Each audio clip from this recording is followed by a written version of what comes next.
अस्सलाम नाज़रीन, मैं हूं अरसलान कोखर। आप देख रहे हैं प्रोग्राम द टॉक शो। और बड़ा ही अहम मामला, जजेस 6 जजेस का वो ख़त के बाद आने वाला भौचाल। और क्या आज हम जानने की कोशिश करेंगे कुछ सियासी या सियासी के अलावा कोई आइनी बहरान पैदा हो रहा है? क्या इस ख़त से कोई ऐसा कुछ होने जा रहा है जो इससे पहले इस मुल्क में नहीं हुआ? एक कमीशन का क़याम हो रहा है ख़त के मामले पर। चीफ जस्टिस की ज़ेर सदारत वज़ीर आज़म से मुलाकात के बाद जो फुल कोर्ट का इजलास हुआ, उसका एलामिया भी आ गया। एग्जेक्टिव की अदालती कामों में मुदाखलत बर्दाश्त नहीं की जाएगी। जजेस का अदलिया में खुफिया अदारों की मुदाखलत का जो इल्ज़ाम है, इस पर हुकूमत ने इंक्वायरी कमीशन बनाने का ऐलान किया है। कुछ हल्के हैं जो ये कह रहे हैं कि वज़ीर आज़म को चीफ जस्टिस से नहीं मिलना चाहिए था। जानने की कोशिश करेंगे क्यों नहीं मिलना चाहिए था और क्या वजह, ये बात क्यों की जा रही है। सरबराह हैं पाकिस्तान के तमाम आइनी इदारों के भी सरबराह हैं, तो जाहिर है कि ऐसी मुलाकात में ये मामला इस तरह सहल तरीके से तो हल होना नहीं। और फिर असम्बली का रोल सबसे ज़्यादा है, क्योंकि अदालती काम और आइनी मामला, इसमें असम्बली का रोल सबसे ज़्यादा है। इंक्वायरी कमीशन, वज़ीर कानून ने कहा कि ये मामला 13 माह पहले भी हल हो सकता था। 13 माह पहले क्यों नहीं हल हुआ? इस पर 13 माह पहले क्यों नहीं बात हुई? अब क्यों बात हो रही है? किसी और केस से कोई नज़र हटाने की कोशिश तो नहीं है? फिर इसके तरीक़ाकार पर, और मेरा सवाल तो ज़ाहिर है वहाँ है कि क्यों नहीं हाई कोर्ट खुद इस पर कोई इक़दाम कर सकी या खुद इस पर क्यों नहीं आगे बढ़ सकी? ये सुप्रीम जुडिशल काउंसिल क्यों भेजा गया? क्या जजेस के पास कोई इख्तियार नहीं है इस पर कोई काम करे? उनके साथ अगर कुछ हो तो क्या वो अपने किसी मामले पर खुद बेख्तियार हैं या बाइख्तियार हैं? इस पर भी बात करेंगे। ये सोचने समझने की कोशिश करूँगा कि ये मामला आखिर है क्या और इस मामले की नौइयत किस हद तक कितनी संजीदा है, और इसको हुकूमत को भी और इस वक्त हमारी जो सुप्रीम अदलिया है उसको भी कैसे लेना चाहिए। कानून के हवाले से बात हो और बहुत सीनियर माहिर कानून हो तो ज़ाहिर शाह खबर साहब का नाम बड़ा टॉप आता है। शाह खबर साहब ने हमें ज्वाइन किया है, मैं बहुत शुक्रगुजार हूँ। सीनियर माहिर कानून है शाह खबर साहब। अस्सलाम वालेकुम। वालेकुम अस्सलाम। शाह खबर साहब बहुत शुक्रिया सर, आपने वक्त निकाला। सर इतना पेचीदा, इतना गंभीर मामला है कि काफ़ी लोग इसको अपने अपने तरीके से समझ रहे हैं, लेकिन मैं चाहूँगा कि ज़रा मैं खुद भी बतौर सियासी तालिब इल्म भी इस चीज़ को समझूँ कि इसके सियासी मामलात या सियासी और आइनी पहलू क्या हैं। ख़त लिख दिया क्या? मेरा सवाल पहला अगर आपसे करूँ तो क्या सुप्रीम कोर्ट के से पहले हाई कोर्ट के पास ये नहीं थी इतनी पावर, इतना इख्तियार कि इस मामले को वहीं पर हल करते, या सुप्रीम जुडिशल काउंसिल भेज कर ये मामला किसी न किसी नहज पे पहुंचेगा? देखिए, जहाँ तक इस ख़त में जो संगीन इल्ज़ामात लगाए गए हैं, उनकी तो बहरहाल तहकीक होना बहुत ज़रूरी है। लेकिन फिर सवाल ये उठता है कि क्या इसका हल जो है ये ख़त लिखना ही था, और वो भी जो है सुप्रीम जुडिशल काउंसिल को एड्रेस करके।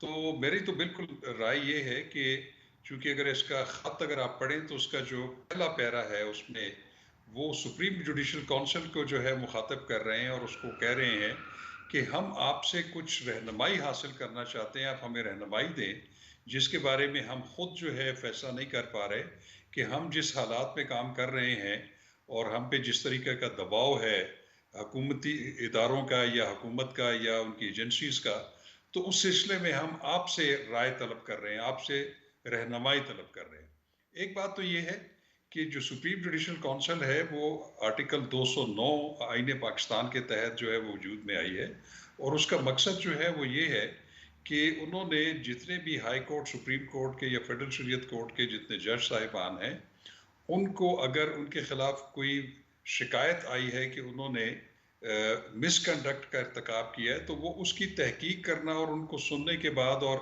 फिर उसके बारे में उन्होंने सिफारिशात देनी है कि वो वाकई किसी जज ने मिसकंडक्ट का मुजाहरा किया है। अगर वो किया है तो फिर उसकी सिफारिश वो सदर मुमलिकत को कर देते हैं, सदर मुमलिकत फिर उनको ओहदे से बर्खास्त कर देते हैं। ठीक। दूसरा जो प्राइम जो फंक्शन है सुप्रीम जुडिशल काउंसिल का, वो जजेस का, सुपीरियर कोर्ट के जजेस का कोड ऑफ कंडक्ट उसको तश्कील देना है। उसमें ज़रूर तरमीम हो सकती है, उसमें कुछ हो सकता है, और आखिरी इसमें जो इजलास हुआ था वो 2009 में हुआ था, उसमें कुछ और चीज़ों का भी इजाफा किया गया था कोड ऑफ कंडक्ट ऑफ। तो मैं ये समझता हूँ कि ये जो पहला उनका एक जो पैराग्राफ है वो बिल्कुल भी ये जो है इस बात का वो नहीं करता कि सुप्रीम जुडिशल काउंसिल उनके किसी मसले को या उनके उस पर गाइडेंस दे। दूसरी चीज़ ये है कि क्या ऐसी चीज़ को का तदारक करने के लिए हाई कोर्ट के पास खुद कोई मैकेनिज्म मौजूद था?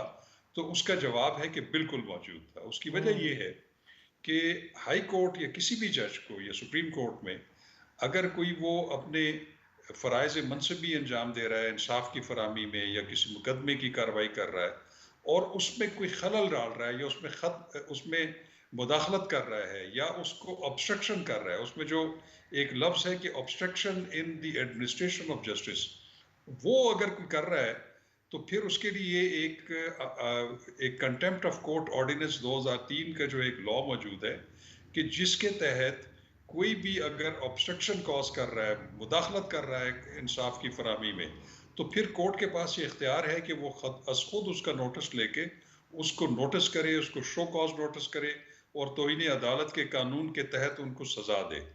इसकी मैं आपको मिसाल ये दे सकता हूँ कि अभी हालिया माजी में यकम मार्च 2024 को इस्लामाबाद हाई कोर्ट के एक मुअज़्ज़ज़ जज ने, सिंगल जज ने, इस्लामाबाद के डिप्टी कमिश्नर, यहाँ के एसएसपी ऑपरेशंस, यहाँ पे एक एसएचओ को इसी बिल्कुल। बुनियाद के ऊपर कि उन्होंने इंसाफ की फरहमी में जो है वो रखना डाला या मुदाखलत की या ऑब्स्ट्रक्ट किया, उस पे उनको 6 माह, 4 माह और 2 माह की बिलतरतीब सजाएं दी हैं। बिल्कुल। वो अलग बात है कि फिर उसकी अपील में डिवीजन बेंच ने उनकी सजा मुअत्तल कर रखी है, लेकिन उन मुअज़्ज़ज़ जज साहब ने जो 60 सफ़ों का एक जो मुफस्सल हुक्म दिया है, उसमें उन्होंने इसी चीज़ को वाज़े किया है कि जब भी कोई इंसाफ की फरहमी में कोई भी शख्स, चाहे वो सियासी हो, चाहे वो सरकारी हो, स्टेट का बंदा हो, तो उनको सजा दी जा सकती है अगर उन पे ये साबित हो जाए।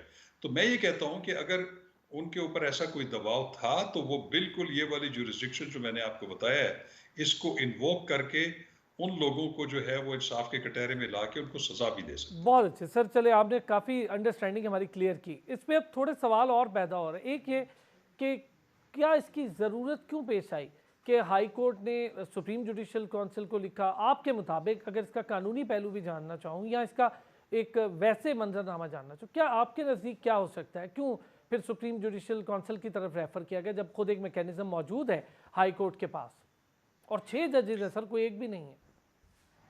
देखिए, मैं आपको बताऊं कि ये जो खत है इसमें 2 वाकयात का जिक्र किया हुआ है। एक गालबन 9 मई 2023 का एक जिक्र है कि जब ऐसी कोई सूरत हाल थी और उस वक्त किसी एक मुअज़्ज़ज़ जज साहब के किसी करीबी अजीज़ को जो है मुबैना तौर पर उठाया गया, उनको टॉर्चर किया गया और उनको धमकाया गया, उनको प्रेशराइज करने की कोशिश की गई।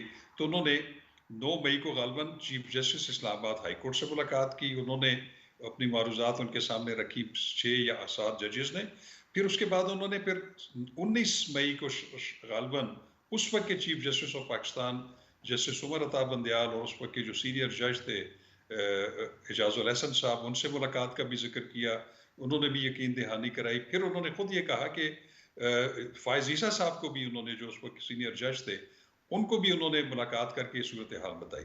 लेकिन मैं ये समझता हूँ कि इतना अरसा गुजरने के बाद आज ये जो ये 2 दिन पहले जो लेटर आया है, उसने बिल्कुल एक एक एक हैजानी कैफियत जो है वो बर्पा कर दी है। और उस पे जो सबसे इम्पोर्टेंट बात यह है कि हाई कोर्ट के 6 जज हजरात ने एक हमारी इंटेलिजेंस एजेंसी के ऊपर बड़े संगीन संगीन इल्जाम इल्ज़ाम। लगाए हैं, जिसकी जो जो जो मुज़म्मिरात हैं वो न सिर्फ लोकली बल्कि बैरून मुल्क भी बहुत ज़्यादा होंगे। हुँ। क्योंकि हमारी जो एजेंसी है वो इस वक्त खासी तनकीद का निशाना है। हमारे दुश्मन ममालिक जो हमारे दोस्त ममालिक नहीं है, तो उनके मौक़िफ़ को भी तक़वियत मिलती है। तो मैं ये समझता हूँ कि इस ख़त को लिखने से इज्तनाब करना चाहिए था। इज्तनाब करते, अगर आपने ख़त लिखा भी था तो इंश्योर करते कि ये पब्लिक ना हो, ये एक सीक्रेट डॉक्यूमेंट होता। लेकिन एनी हाउ, अब चूंकि ये बात सामने आ चुकी है तो इसको हल करने के लिए 2 ही ऑप्शंस मौजूद थे सुप्रीम कोर्ट ऑफ पाकिस्तान के लिए। सुप्रीम कोर्ट ऑफ पाकिस्तान या तो ये कर सकती थी कि उन्होंने फुल कोर्ट 2 इजलास हुए। मेरा ख्याल है कि फिर उस नतीजे पे नहीं पहुंचे कि इस पे सुप्रीम कोर्ट अपना जो ओरिजिनल ज्यूरिस्डिक्शन है आर्टिकल 184(3) के तहत, उस पे अज खुद नोटिस लेके इस मामले को उसके सामने रखे। उस ऑप्शन को तो सुप्रीम कोर्ट ने इख्तियार नहीं किया। तो ठीक। फिर दूसरी ऑप्शन जो गवर्नमेंट के पास रह जाती थी, जिसका मैं समझता हूँ कि नतीजा है कि कल वज़ीर आज़म और चीफ जस्टिस की और सीनियर जज की मुलाकात भी हुई, तो उसमें यह फैसला हुआ कि एक कानून मौजूद है, कमीशन एंड इंक्वायरीज एक्ट 2017, बिल्कुल ठीक। उसके तहत जो है फेडरल गवर्नमेंट काबीना के इजलास के बाद जो है वो एक इंक्वायरी कमीशन बना सकती है कि जिसमें सारे ये मसाइल रखे जाएं, TORs रखे जाएं, और वो फिर इस मामले की इंक्वायरी करके तमाम स्टेक होल्डर्स को सुन के फिर अपनी रिकमेंडेशंस फेडरल गवर्नमेंट को दे। अच्छा तो इसके शाखावत अलावा साहब, तो मैं इसमें समझता रोल हूँ ऑफ पार्लियामेंट भी क्या हो सकता है, इस पर भी जरा हमें बता दीजिएगा। देखिए, पार्लियामेंट में मैं सब भी ऐसी गुंजाइश मौजूद है कि कौमी असम्बली की भी और सेनेट की भी जो है वो सब कमेटीज होती हैं जो कि आइन और कानून और इंसाफ की कमेटीज हैं, वहां पे भी ये मामला रखा जा सकता है, उसमें भी कोई पाबंदी नहीं है। लेकिन मैं समझता हूँ कि सरे दस्त जो एक रिस्पॉन्सिबिलिटी बनती है हुकूमत की, वो यही है कि उन्होंने एक इंक्वायरी कमीशन जो है वो मेरे ख्याल में एक मंजूरी उसकी दे दी जाएगी, उसमें गालबन एक या उससे कुछ ज़्यादा जो है हजरात उसमें शामिल होंगे। लेकिन मैं ये कहता हूँ कि उसमें जिसको भी आप नॉमिनेट करें एज अ कमीशन, तो उनकी क्रेडिबिलिटी और इंटेग्रिटी लेवल बहुत हाई होना चाहिए ताकि उस पर कोई सवालात ना उठें। लेकिन बहरहाल ये मसला जो है ये किसी न किसी मंतकी अंजाम तक उसी वक्त पहुंचेगा जब तक इसकी तहकीक नहीं हो जाएगी। सर 13 माह पहले भी ये मामला, या जबकि ये जिक्र है जिन वाक़यात का, ये पहले भी हो सकता था। फिर इसकी टाइमिंग का ये होना, फिर आपने जैसे ख़ुद भी कहा कि दुश्मन ममालिक हमारे मुल्क के ख़िलाफ़ तो प्रोपेगेंडा कर ही रहे हैं, हमारी इंटेलिजेंस एजेंसीज़ के ख़िलाफ़ प्रोपेगेंडा, चूँकि अब इंटेलिजेंस बेस्ड ऑपरेशंस बहुत अफादियत हमें मिल रही है, उस पर बड़े अच्छे तरीके से रिजल्ट्स आ रहे हैं। फिर एक ऐसे मौके पर अगर इसके काम को पब्लिक कर दिया गया है, तो क्या इस पर भी कोई कानून लागू होता है, या इस पर कोई कानून नहीं है? एक राय थी वो अपनी दे सकते थे, या अपने हवाले से वो कोई शिकायत थी वो कर सकते थे, कोई कानून है इस पे भी? देखिए, बात यह है कि कानून को अगर आप देखें तो फिर जजेस के खिलाफ तो फिर मिसकंडक्ट ही जो है उसके तहत ही उनको इंक्वायर किया जा सकता है या प्रोसीड किया जा सकता है। अब ये मिसकंडक्ट है या नहीं है, जो कि हम मिस कोड ऑफ कंडक्ट जो पढ़ते हैं हम सुप्रीम जुडिशल काउंसिल का, उसमें ये बात मुबहिम है कि ऐसा कोई लेटर लिखने से जो है वो क्या किसी के ऊपर मिसकंडक्ट का जुर्म साबित ठीक। होता है या उस पर ये जो है इल्ज़ाम जो है वो लग सकता है। तो ये अगर कोई ऐसी बात हुई तो उसको तो सुप्रीम जुडिशल काउंसिल ही देख सकती है। मैं समझता हूँ कि उस तरफ अभी नहीं जाना चाहिए। अभी तो आपको सिर्फ ये देखना है कि उन्होंने चले एक चीज़ पब्लिक कर दी, अब वो एक ज़ुबान ज़द-ए-आम बन गई है। वो एक इस वक्त सबसे एक हीटेड डिबेट है पूरी हमारी सोसाइटी में, मीडिया पे भी, सोशल मीडिया पे भी। तो उसको कहीं पे मंतकी अंजाम तक पहुंचाने के लिए मैं समझता हूँ कि हुकूमत ने अच्छा इकदाम किया कि उसके लिए कमीशन बना दिया। लेकिन इसके बाद में मुज़म्मरात हो सकते हैं कि अगर कमीशन इस नतीजे पर पहुंचा कि ये जो इल्ज़ामात लगे हैं ये मुबहिम थे और ये हम्म। साबित नहीं हो सके, तो उसके अपने जो है लीगल और कॉन्स्टिट्यूशनल फॉल आउट्स हो सकते हैं। उसके सर कॉन्सिक्वेंसेस तो फिर यकीनी तौर पर जिसे हम कहते हैं कि बैकफायर होना, वो वापसी हो जाएगा, वो तो बड़ा मामला हो जाएगा। और फिर उस पर सर क्या हो सकता है, अगर मैं आपसे वैसे जानना चाहूँ, क्या कुछ हो सकता है अगर ये साबित नहीं हो पाया? देखिए, अगर साबित ना हो पाए तो मेरा ये ज़ाती ख्याल ये है कि फिर ये जो 6 जज हजरात हैं, इनके ऊपर बहुत सारे क्वेश्चंस उठेंगे। और चूंकि ये बड़ी सेंसिटिव जगहों पे बैठे हुए हैं, हाई कोर्ट के जज का होना जो है वो कोई मामूली बात नहीं है। हम्म। उन्होंने लोगों के जो सिविल जो डिस्प्यूट्स हैं, इवन जान और माल और इवन लोगों की जिंदगियों के फैसला वो करते हैं एज ए एपेलेट कोर्ट। अगर उनके बारे में इस तरह का तासुर सामने आए या फाइंडिंग्स आए कि उन्होंने जो चीज़ें पॉइंट आउट की थी वो साबित नहीं हो सकी, तो फिर मैं समझता हूँ कि उनकी अपनी पोजीशन बहुत ज़्यादा अंडरमाइन होने का जो है खदशा है। सर शौकत अजीज़ सिद्दीकी साहब, उनका केस भी कोई कमोबेश इसी तरीके का, और फिर उस पर एक फ़ैसला भी आ गया, उनकी पेंशन भी बहाल हो गई। लेकिन वहाँ पर हालात व वाक़यात के साथ कैरेक्टर भी मौजूद थे। यहाँ पर हालात व वाक़यात तो बताए गए, कैरेक्टर्स के नाम मौजूद नहीं हैं। तो इससे क्या मतलब अखज़ किया जाए? जी बिल्कुल, उसमें बिल्कुल उन्होंने तो वाज़े तौर पे जो 2 सीनियर जो इंटेलिजेंस ऑफिसर्स थे उनके नाम लिए थे। और लेकिन वहाँ पे अगर एक चीज़ और देखनी है, अभी जो हालिया फैसला आया है जिसमें शौकत अजीज सिद्दीकी साहब ने सुप्रीम कोर्ट में उनकी कॉन्स्टिट्यूशनल जुरिस्डिक्शन में अपने जो सुप्रीम जुडिशल काउंसिल का जो फैसला था उसको चैलेंज किया था, तो उस पे जो फैसला आया है उसमें उनके इल्ज़ामात के ऊपर या जिन्होंने के खिलाफ इल्ज़ामात थे उसके खिलाफ कोई ऐसी फाइंडिंग नहीं आई।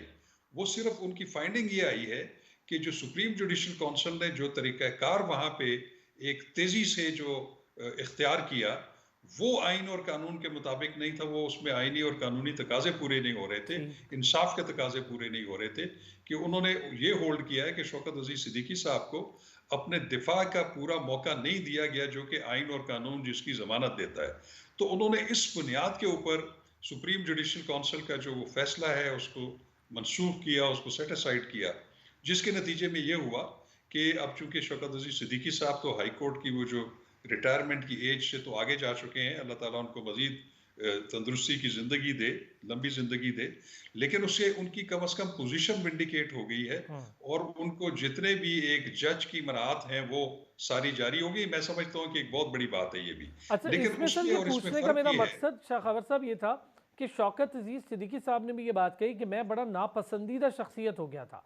मेरे फ़ोन जी। तक उठाना, मुझसे बात करना सब बंद हो गए। मेरी बेटी की शादी की मैंने दावतनामे दिए, उसमें भी कोई नहीं आया और मेरे केस का हवाला देकर अपना केस बनाया गया। देखिए, और दूसरी मैं समझता हूँ कि इसमें जो अफसोसनाक पहलू ये है कि ये जो लेटर है ये अब बहुत ज़्यादा मुतनाज़ा और सियासी हो चुका है। हुँ। इस पे अब सियासत हो रही है। अभी आप सोशल मीडिया उठा के देखें आप, जो इस लेटर से खुश हैं, जो पॉलिटिकल पार्टीज़ या पॉलिटिकल फोर्सेस, उन्होंने तो इन जजेस को हीरो बना दिया है।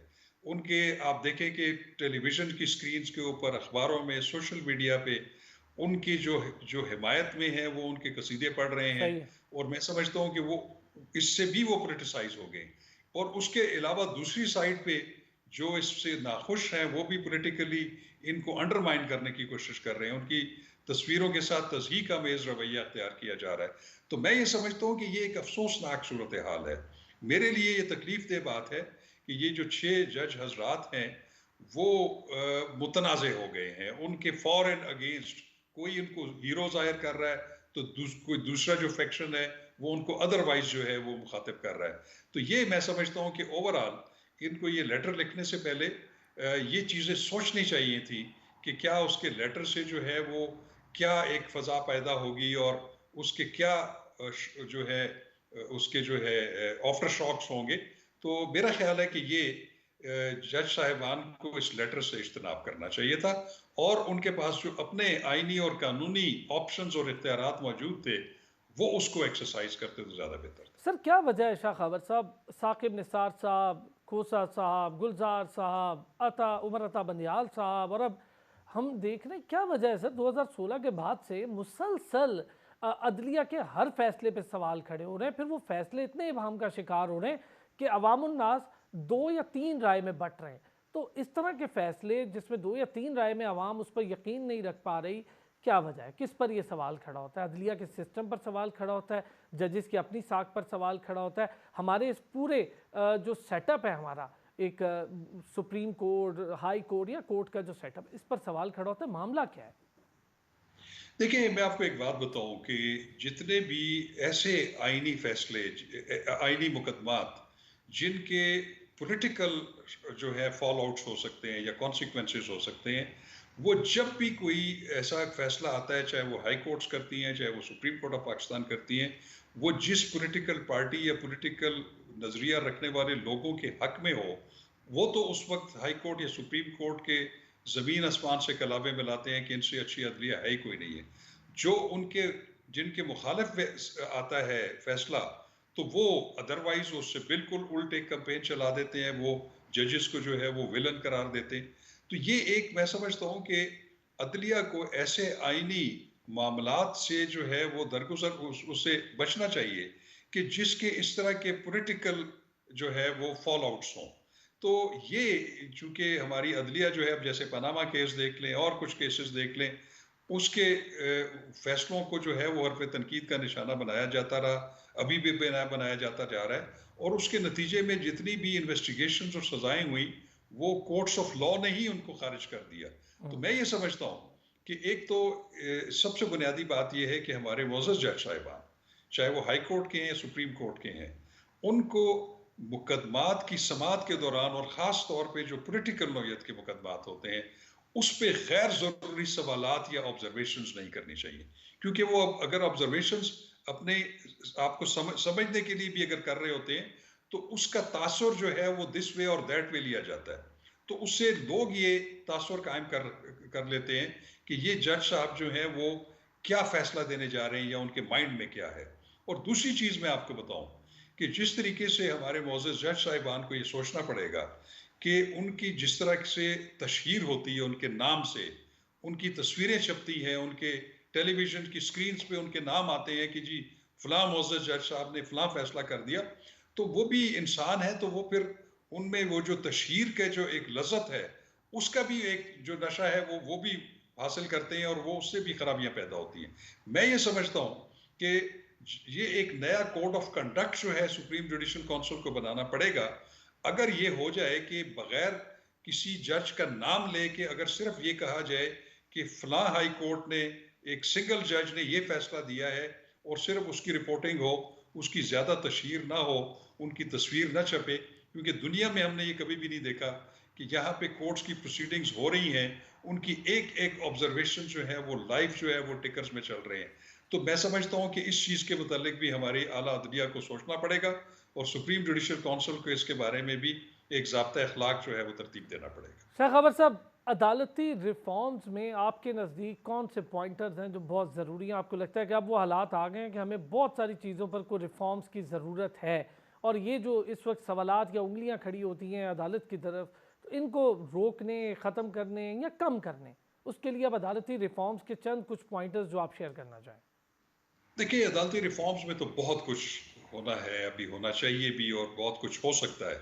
उसके मतलब तो सबसे ज़्यादा इम्पोर्टेंट जो है वो रोल बनता है पार्लियामेंट का, कि वो ऐसी कानून साजी करें कि वो जो अदालतों में जो लोगों को ताख़ीर से इंसाफ मिलता है, चाहे वो सिविल मुकदमात हों, चाहे वो फौजदारी मुकदमात हों। मैं आपको आज एक बात बताऊं कि 2017 से के बाद आज तक सजाए मौत की एक एग्जीक्यूशन भी नहीं हुई। और जो सुप्रीम कोर्ट से भी फैसले हो चुके हैं, अगर किसी को सजाए मौत हुई भी है तो वो अपना एक आखिरी जो कॉन्स्टिट्यूशनल राइट इख्तियार करते हैं, वो सदर मुमलिकत को जो है वो मर्सी पिटिशन, रहम की अपील की होती है। और कानून के मुताबिक जब तक वो रहम की अपील डिक्लाइन ना हो उस वक्त तक उसको एग्जीक्यूट नहीं किया जा सकता। तो मुझे ये बताएं कि क्या हमारी जो पार्लियामेंट्स है, हुकूमत है, इवन अदलिया जो है, उन्होंने कभी इस बारे में नोटिस लिया है कि अगर 2017 के बाद आज तक क्यों एग्जीक्यूशंस नहीं हुई, क्यों सदर मुमलिकत ने उन पे डिसीजन नहीं किया? तो वो लोग भी जो हैं जिन्होंने अगर सजाए मौत होना भी है तो वो 2017 से मुसलसल एक एक दिन अजियत का गुजार रहे हैं, और अगर फाइनली उनको सजाए मौत होनी है तो 2017 के बाद वो अगर 2025 में होगी तो ये भी कितनी बड़ी ज्यादती है। तो ये वो बुनियादी चीजें हैं कि जिन, और इसी तरह हमारे जो सिविल मुकदमात हैं वो साल हर साल से सुप्रीम कोर्ट में पड़े हुए, और वो चूंकि इतनी ज्यादा पेंडेंसी है उसके मुतालिक आज तक किसी गवर्नमेंट ने, इवन अदलिया ने अपने फुल कोर्ट इजलास में कोई रिकमेंडेशन नहीं दी कि वो गवर्नमेंट को कहें कि आप ऐसे इकदाम करें कि ये हम ये जो पिछला बैकलॉग है सिविल मुकदमात का और फौजदारी मुकदमात का, लोगों के इतने वैल्यूएबल राइट्स उसमें जो है इन्वॉल्व हैं, वो साल हर साल से क्यों नहीं तय हो रहे हैं। तो मैं ये एक और बात समझता हूँ कि इस पूरे चीज़ों को, इवन जो जो मामलात आ रहे हैं कि ये इल्ज़ामात भी आते हैं कि इंटेलिजेंस एजेंसीज जो है वो मुदाखलत करती हैं अदालती उमूर में, तो ये तमाम चीज़ें अदालतों में मुकदमात की ताख़ीर, लोगों को वक्त पे इंसाफ न मिलना, और जो हमारे जुडिशल सिस्टम में खराबियां हैं, और इन तमाम चीज़ों के लिए मैं ये समझता हूँ कि एक वसी तर डायलॉग की ज़रूरत है, और उसमें सदर मुमलिकत जो कि फेडरेशन की अलामत होता है, उनको चाहिए कि वो एक वसी तर एक डायलॉग का जो है वो आगाज करें इन तमाम स्टेक होल्डर्स में। कोई बुरी बात नहीं है कि उसमें चीफ जस्टिस साहिबान सूबों के भी हों, चीफ जस्टिस ऑफ पाकिस्तान भी हों, उसमें आर्मी चीफ भी हो, उसमें इंटेलिजेंस बहुत एजेंसीज अच्छा। के लोग भी हों, उसमें इंतजामिया के लोग भी हों, पॉलिटिकल पार्टीज, बार एसोसिएशन, बार काउंसिल्स, सबको एक टेबल, एक छत के नीचे ले आए, ये तमाम मामलात उधर रखें, और वहां पे एक हदूद और कयूद तय हो जाए कि किस इदारे ने अपनी हदूद में रहते हुए क्या काम करना है और एक दूसरे के मामलात में मुदाखलत नहीं करनी, ठीक ताकि है, इस कौम में जो एक इंसाफ की अदम फरामी की जो एक तकलीफ है उससे कम अज कम निजात मिल सके। बहुत शुक्रिया शाह खबर साहब। सीनियर माहिर कानून हमारे साथ मौजूद थे, कानूनदान है, बहुत अहम पहलू और बहुत अहम मामला भौचाल मचा हुआ था, क्या है, कैसा है, क्या उसके आइनी मामलात हैं, उन सारे पहलुओं पर बड़ी खुलकर बात हुई, उन सारे पॉइंटर्स पर, अदालती रिफॉर्म्स पर। बहुत शुक्रिया आपका। एक छोटा सा ब्रेक लेंगे, ब्रेक से वापस आएंगे। एक बार फिर दहशतगर्दी सर उठा रही है, एक बार फिर भारत प्रोपेगेंडा, एक बार फिर क्या, भारत तो करता ही प्रोपेगेंडा, लेकिन उस प्रोपेगेंडे का मुंह तोड़ जवाब देने का वक्त तो है ही है। अब आसान भी है कि दुनिया को भारत के काले करतूत भी पता चल रहे हैं, लेकिन दहशतगर्दी सर उठा रही है। और यहाँ पर चाइनीज सिफारतकार का रोल बड़ा अहम था। उन्होंने पाकिस्तान के साथ खड़े रहकर पाकिस्तान को भाई कहा और कहा बड़े खुलकर कि हम इस किस्म की मजमूम आलमी साजिश को नाकाम मिलकर बनाएंगे। वापस आते हैं ब्रेक से। इस पर जी बड़ा अहम मामला, बशाम हादसा, वज़ीर दाखिला चीनी सिफारत खाने गए और वहाँ पर तफ्तीशी टीम को ब्रीफिंग दी। पाकिस्तान में फिर दहशतगर्दी हमले और इंकशाफ हुआ है कि इन दहशतगर्द हमलों में अमरीकी असलहा इस्तेमाल हुआ और ज़ाहिर है कि ये अफ़गानिस्तान का ही रास्ता है। सूरत हाल तशवीशनाक है, तमाम इदारों को अपना किरदार अदा करना ही होगा। दूसरी तरफ तालिबान दहशतगर्दी से मुतालिक दुनिया से किए वादे पूरे करेंगे, अमरीका कह रहा है। अफ़गानिस्तान और पाकिस्तान के दरमियान तजारती ट्रांजिट माहिदा तय पा गया, लेकिन अफ़गानिस्तान और पाकिस्तान हमेशा ताल्लुकात आगे बढ़ाने, अमन की बात करने, बॉर्डर्स को सिक्योर करने, दहशतगर्दी का खात्मा, सरहद पार से पाकिस्तान के खिलाफ दहशतगर्दी, इस पर बात करता है। खातिर खा जवाब नहीं मिलता। एक बार फिर से ये हमले होना और भारत का तुर्बत वाक़े पर प्रोपेगेंडा करना, कड़ियाँ कहाँ जाकर मिल रही हैं और क्या हो रहा है, अफ़गान हुकूमत क्या सोच रही है। अभी हालिया बयान जो इंटरनेशनल कम्युनिटी में एक आग की तरह फैला, जिसके अंदर बहुत हैबतुल्लाह का वो बयान बहुत ज़्यादा सख्त हो गया और लोग ये समझने पर मजबूर हैं कि शायद अफ़गानिस्तान में बैठी इस वक्त इंटरिम गवर्नमेंट वो वादे पूरे न करे जो बैन अवी बरदरी से किए थे। पाकिस्तान को क्या सोच रहे हैं इन सारी चीज़ों पर। ताहिर खान साहब माहिर अफ़गान उमूर हैं, हमारे साथ मौजूद हैं। ताहिर खान साहब का बहुत शुक्रिया, सीनियर तजियाकार हैं और सीनियर तजियाकार ब्रिगेडियर रिटायर्ड गजनफर अली साहब ने भी हमें ज्वाइन किया। बहुत शुक्रिया सर दोनों हजरात का। ब्रिगेडियर साहब, एक बार फिर दहशत गर्दाना हमले, भारत, आपको तो पता ही है भारत के तो हर जगह को वो अपनी खुद ही बता देते हैं कि हम इन तानों बानों के पीछे हैं, जिस तरह से प्रोपेगेंडा करता है भारत। और अब तो पूरी दुनिया को वैसे ही पता लग गया है काले करतूतों का रौके, जब यूरोप के अंदर भी कत्लो गारत गिरी, कनाडा में भी कत्लो गारत गिरी, अमेरिका में भी कत्लो गारत गिरी रॉ कर रही है। लेकिन ये जिस तरह से प्रोपेगेंडा हुआ और चाइनीज़ सिफारतकार का बयान आया, उससे खामोश हो गई, शटअप कॉल तो मिली कि चाइना और पाकिस्तान आयरन ब्रदर्स हैं। बहुत बहुत शुक्रिया अरसलान। ये भारत की जो आपने बात की, भारत के रवैये की जो बात की, तो ये तो कोई ढकी छुपी बात अब रही है। वेस्टर्न प्रेस में बहुत सारी खबरें छप चुकी हैं। बल्कि भारत, एक पिछले दिनों में एक आर्टिकल पढ़ रहा था, ऑस्ट्रेलियन जर्नलिस्ट ने लिखा था, उसकी हेडिंग थी कि भारत का भारत ने ये जो अफ़गानिस्तान के जो तालिबान हैं, उन्होंने कहा था दे आर द न्यू, पहले वो ड्रग स्मगलर कहते थे, अब कहते they are the new weapon smuggler in the area. और उसमें जैसे आपने कहा कि अमेरिकन हथियार यूज़ करने की बात, तो अमेरिकन हथियार की आइडेंटिफिकेशन को आज तो नहीं आई ना अरसलान। जब आपको याद है आज से 2 साल पहले एक बहुत बड़ा FC के कैंप के ऊपर हुआ था, पंजगुर में हमला हुआ था, और रात के वक्त वो हमला हुआ था, और उनके ऊपर जब बाद में रिपोर्ट आई तो वहाँ पता चला लेज़र गन्स और NVGs और नाइट विजन गॉगल्स और अपना थर्मल इमेजर्स ये इस्तेमाल किए गए।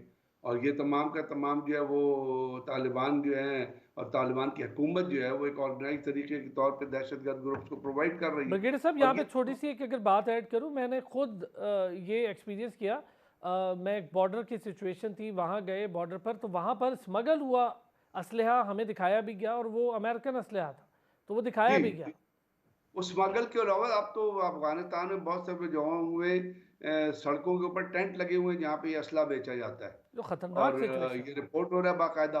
और इसके साथ साथ भारत की और अफगानिस्तान की और जो एफिलिएशन है ये भी आपको पता है, क्योंकि कारजाई के दौर में उससे पहले जितने उनके ऑफिसर्स थे आर्मी के वो ट्रेंड होते थे तो वो भारत की अकेडमी में जाते थे। दूसरा, अफगानिस्तान क्रिकेट टीम का बिहेवियर भी आपने देखा, पाकिस्तान क्रिकेट टीम में तो स्पोर्ट्स के ऊपर वो स्पोर्ट्स कम होती है, वैनम ज़्यादा होता है। तो ये चीज़ें तो मौजूद हैं।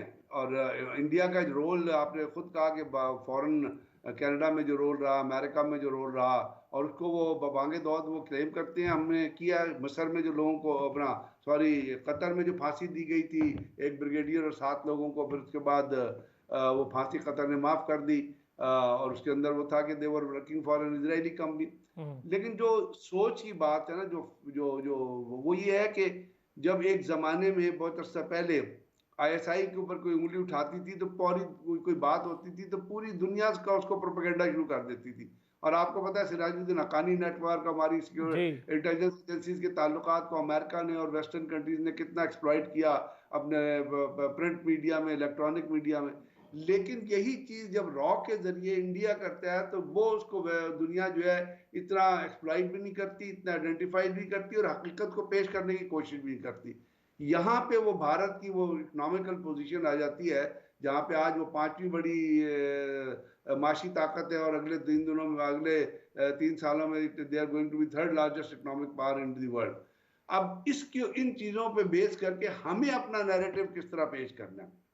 यानी चाइनीज पे हमला होता है और इससे पहले भी 2 साल पहले उसी जगह पे हमला हुआ, इसी तरीकाकार से हमला हुआ। लेकिन आप किसी से पूछे ना बुला के, आज आप कहते हैं कि जी हम इन्वेस्टिगेशन कर रहे हैं। इन्वेस्टिगेशन तो होगी, लोग आइडेंटिफाई भी होंगे, पहले भी इन्वेस्टिगेशन हुई थी, पहले भी लोग आइडेंटिफाई हुए थे। ये सॉफ्टवेयर टारगेट जो हैं ये तो पाकिस्तान के अंदर मौजूद हैं और रहेंगे। और उसके साथ साथ जो फैसिलिटेटर हैं दहशतगर्द तंजीमों के, जिसमें अभी कोई ढकी छुपी बात रह गई है कि जब पिछला हमला हुआ है अपना, जिसमें एक lieutenant Pakistan army check post के ऊपर हमला हुआ है जहाँ लेफ्टिनेंट शहीद हुए हैं, उसके बाद गुल बहादुर का बयान आया कि जी इसमें हम लोग इन्वॉल्व हैं। तो और वो कहाँ पे मौजूद है? वो अफगानिस्तान के अंदर मौजूद है। अफगानिस्तान के अंदर क्या मौजूद है? और सिराजुद्दीन हक्कानी नेटवर्क और हक्कानी नेटवर्क के साथ मौजूद है। उनकी एफिलिएशन अभी की नहीं है, बड़ी ठीक पुरानी हो एफिलिएशन है। तो बहुत अब सही। ये चीजें अच्छा ब्रिगेड साहब, चूंकि ताहिर साहब भी साथ हैं और अफगान उमूर के बाहर भी हैं, बड़ी गहरी नज़र है और उसके डायनामिक्स को भी बड़ा बेहतर समझते हैं। ताहिर साहब, पाकिस्तान और अफगानिस्तान ताल्लुकात बड़े लंबे अरसे से इस पर बहस भी हो रही है, लेकिन मुझे ये लगता है सर, मेरा ज़ाती अदना सा मेरा ख्याल है, अब मामलात इससे बहुत बाहर निकल गए हैं। हमारा अपना मुल्क है, हमें सबसे पहले हमारी प्रायोरिटी पाकिस्तान है। पाकिस्तान से बड़ी प्रायोरिटी हमारे लिए कोई नहीं है। अफगानिस्तान अगर तो बात समझता है तो ठीक, नहीं समझता तो अपने हालात की जिम्मेदारी ऑब्वियसली अफगानिस्तान के ऊपर है और पूरी दुनिया उनसे कट ऑफ करती है। हम फिर भी सपोर्ट करते हैं कि अफ़गान बहन भाइयों के लिए, वहाँ के गरीब आवाम के लिए हम अपना हाथ आगे बढ़ाएं। मसला क्या है अफ़गान हुकूमत का? अफ़गान हुकूमत इस वक्त जो बैठी है वो क्यों नहीं बात को समझने की कोशिश कर रही? क्यों हर कारा पहली हुकूमत भी इंडिया के हाथों खेल रही थी और अब भी हम देख रहे हैं कि इंडियन रॉ बदनाम ज़माना फिर सर उठा रही है। बहुत शुक्रिया मुझे दावत देने की।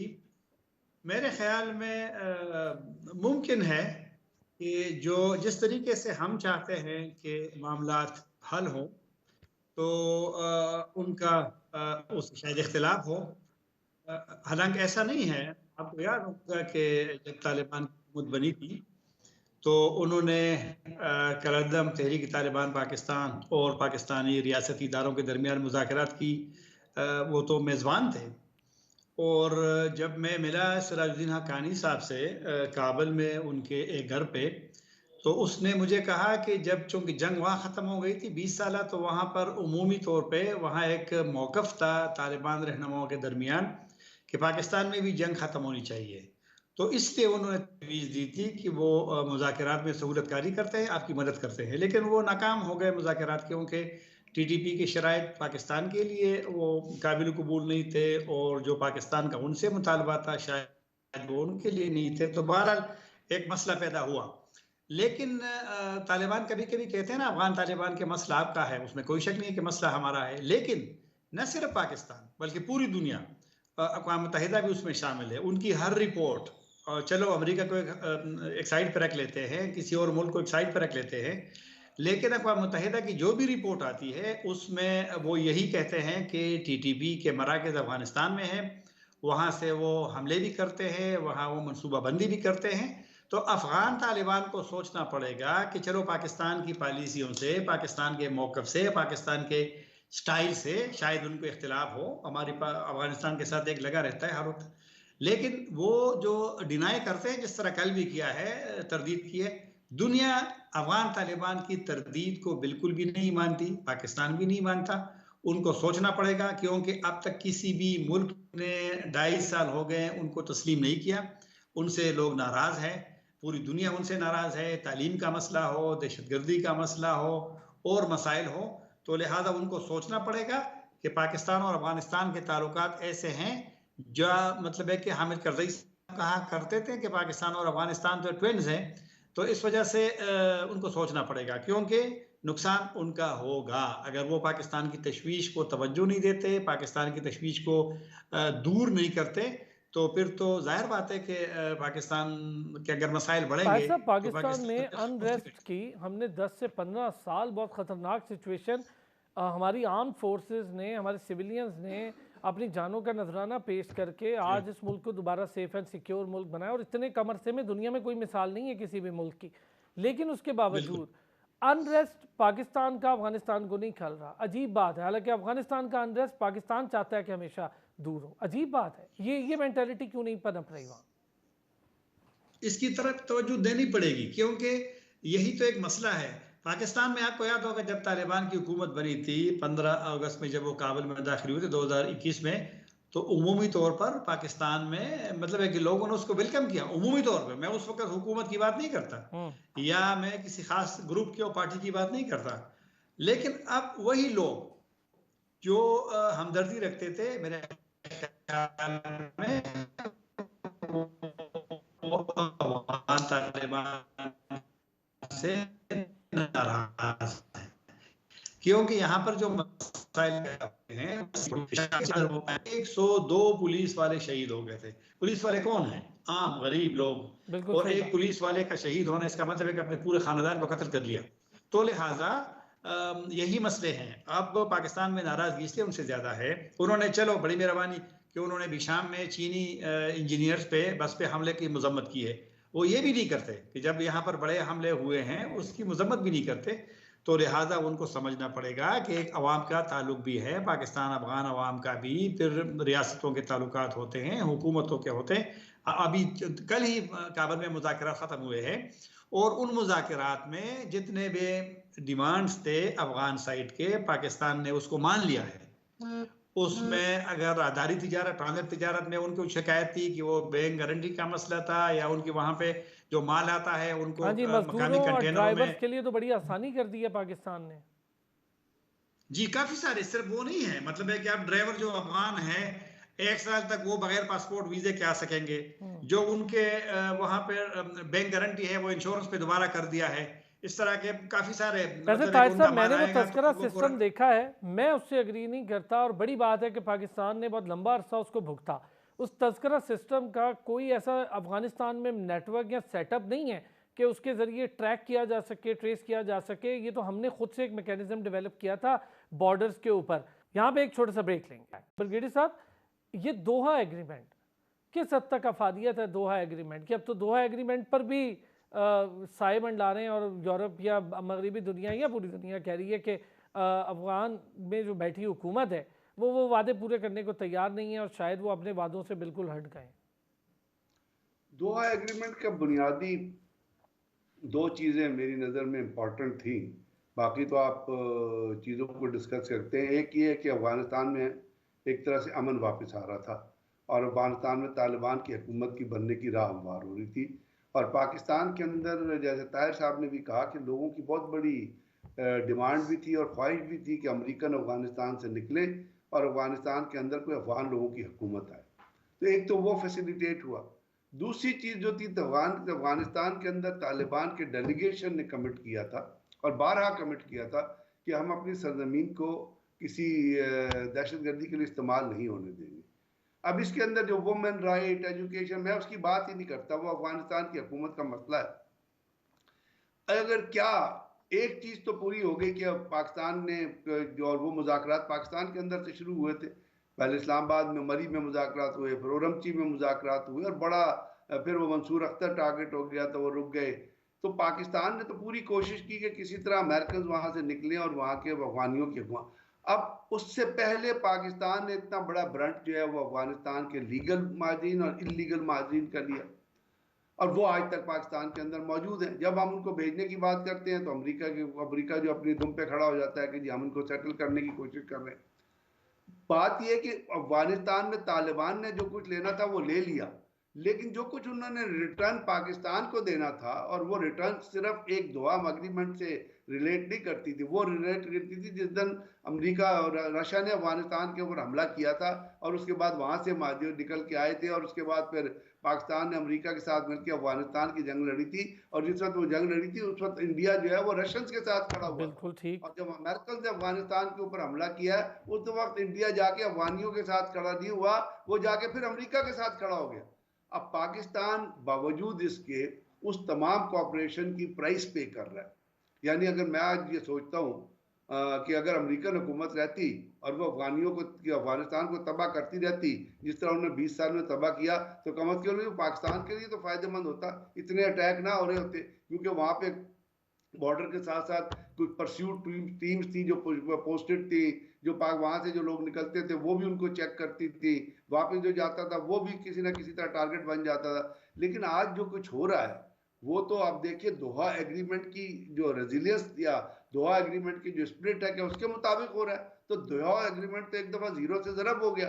अब यहाँ पे अमेरिकन का भी बहुत बड़ा रोल आता है। अभी तार साहब ने कहा ना कि चीनियों की चीनी पे मजम्मत किया उन्होंने, वो मैं ये समझता हूँ कि अफगानियों ने वो चीनियों की जो मजम्मत की है वो पाकिस्तान की मोहब्बत में नहीं की, बुनियादी तौर पे प्रेशर चाइना था जो है वो बहुत बड़े इकोनॉमिक प्रोजेक्ट्स कर रहा है अफगानिस्तान के जी, और अंदर, प्रेशर था, एमएस माइंस अफगान पे काम हो रहा सरजमीन है। के इस्तेमाल होने के शवाहिद मौजूद हैं, तो प्रेशर था। जी, प्रेशर के अलावा चाइनीज जो है वो इकोनॉमिक हाँ। इन्वेस्टमेंट कर रहे हैं अफगानिस्तान में। वो भी वहाँ तेल भी निकालने के लिए उनका 60-40 का एक माहिदा हुआ है, जहाँ पे वो तेल निकालने जा रहे हैं अफगानिस्तान के अंदर, एमक माइंस के ऊपर काम हो रहा है, छोटे छोटे और प्रोजेक्ट। तो उन्होंने ये सोचते हुए तालिबान ने कि चाइनीज हमसे नाराज ना हो जाएं, वो उन्होंने इसलिए मजम्मत की है। वो बिल्कुल इसलिए मजम्मत नहीं की है कि वो पाकिस्तान की को फेवर करना चाहते हैं, या उनकी वो दहशतगर्द तंजीमों से मोहब्बत टूट चुकी है जिसको जलालुद्दीन हक्कानी और बाकी लोग सपोर्ट कर रहे हैं। तो अरसलान दोहा एग्रीमेंट है किधर, मुझे बताएं ना। जब पाकिस्तान के अंदर अमन नहीं आ रहा अफगानिस्तान की वजह से, और अफगानिस्तान में अमन आया है पाकिस्तान की वजह से, आज पाकिस्तान में डॉलर जो है वो 300 रुपए का है, तो अफगानिस्तान के अंदर 100 रुपए का डॉलर है। ये पाकिस्तान की वजह से हुआ है, ये हमें वाइस पाकिस्तान से भी वर्सा डॉलर। चाहिए, हमें वाइस वर्सा चाहिए। हम दे रहे हैं तो हमें भी चाहिए कि हमें उसके रिटर्न में हम मिले। क्या कहते हैं जी ताहिर साहब? और दूसरा, ये जो दहशतगर्दी एक बार फिर वाक़यात सर उठा रहे हैं, भारत का प्रोपेगेंडा बता रहा है कि भारत फिर इन्वॉल्व है बहुत सारी चीज़ों में, वो नज़र ही आ रहा है। क्या करें सर? देखिए ना, भारत का तो उसमें तो कोई दो राय भी नहीं है, ना कोई हमारे लिए कोई नई बात है। वो तो एक हमारा एक मतलब एक रिवायत उनकी है। और पाकिस्तान में अगर कोई मतलब है कि ये जो वजारत खारजा ने कहा इसी विशाम वाले हमले के बाद कि इसमें होस्टाइल एजेंसीज उसमें इन्वॉल्व है, तो उसका मतलब पाकिस्तान का तो यही मौक़िफ़ है कि यहाँ जो भी खराबी होती है तो उसमें भारत का ज़रूर उस तरफ उसमें उसका रोल भी होता है। और वैसे भी सीपेक के हवाले से तो भारत के बयानात भी बिल्कुल मौजूद हैं, क्योंकि वो उनकी नज़र में कि ना वो कश्मीर में कोई होना चाहिए, ना शुमाली इलाकों में उनका कोई रोल होना चाहिए, तो वो तो है। और जब भी लेकिन हमें सिर्फ ये है कि हमें खुद भी थोड़ा सा देखना पड़ेगा कि मतलब हमारे सिस्टम में भी देखना पड़ेगा कि किस तरीके से एक बारूद से भरी हुई गाड़ी वो मॉनिटर करते हैं चाइनीज़ के उनकी मूवमेंट को।